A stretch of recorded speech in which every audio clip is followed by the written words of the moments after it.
नमस्कार, मैं हूं आपके साथ सौम्या जैन और स्वागत है आपका हमारी नई पेशकश में। आप सभी ने भानगढ़ किले का नाम तो सुना होगा। यह राजस्थान के अलवर जिले के एक गांव में स्थित एक किला नहीं बल्कि कई दिलचस्प कहानियों के लिए फेमस है। इस किले को राजस्थान के साथ साथ भारत के सबसे डरावनी जगहों में भी शामिल किया जाता है। पहाड़ों से घिरा यह फोर्ट भूतों का गढ़ माना जाता है, लेकिन ऐसे बहुत कम लोग होंगे जो इस फोर्ट के इतिहास के बारे में जानते होंगे। इस फोर्ट का इतिहास काफी प्राचीन है।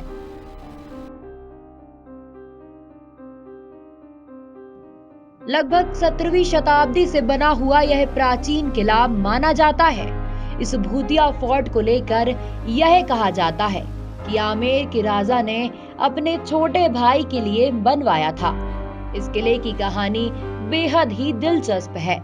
कहा जाता है कि यह किला बनवाने के पहले यहाँ रहने वाले एक साधु से अनुमति मांगी थी।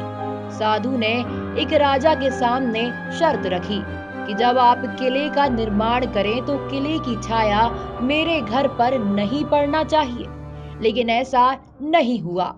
किले की छाया साधु के घर पर पहुंच गई। इस बात से साधु नाराज हो गया और उसने श्राप दिया, जिसके बाद भानगढ़ किला पूरी तरह से बर्बाद हो गया और भूतिया किला बन गया। भानगढ़ का किला चारों ओर से पहाड़ों से घिरा है। कहा जाता है कि सूर्य उदय होने से पहले और सूर्य अस्त के बाद किसी को इस किले में रुकने की इजाजत नहीं है। अधिकांश लोगों का मानना है कि भानगढ़ किला भारत की सबसे डरावनी जगह है। लोग यहाँ दिन के उजाले में भी अकेले जाने की हिम्मत नहीं करते हैं।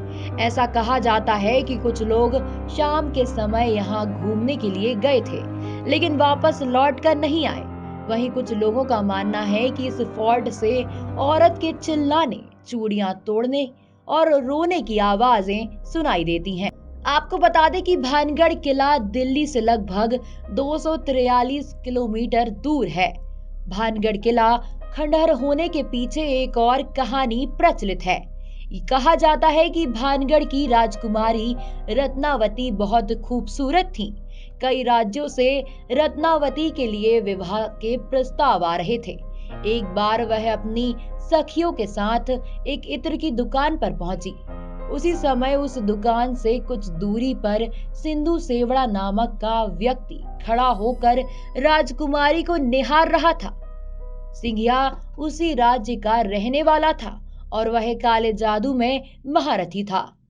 कथित रूप से राजकुमारी के रूप को देख तांत्रिक मोहित हो गया, लेकिन रत्नावती ने कभी उसे पलटकर नहीं देखा।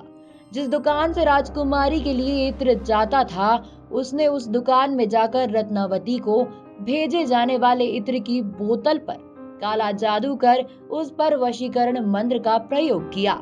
जब राजकुमारी को सच्चाई पता चल गई तो उसने इत्र की शीशी पास ही एक पत्थर पर फेंक दी। इससे शीशी टूट गई और इत्र बिखर गया। काला जादू होने के कारण पत्थर सिंधु सेवड़ा के पीछे गया और उसे कुचल डाला। सिंधु सेवड़ा तो मर गया, लेकिन मरने से पहले उस तांत्रिक ने श्राप दिया कि इस किले में रहने वाले सभी लोग जल्द ही मर जाएंगे और दोबारा जन्म नहीं लेंगे। उनकी आत्मा इस किले में ही भटकती रहेगी। आज 21वीं सदी में भी लोग इस बात को लेकर भय हैं कि भानगढ़ में भूतों का निवास है। यह पूरी जानकारी सोशल मीडिया के माध्यम से ली गई है।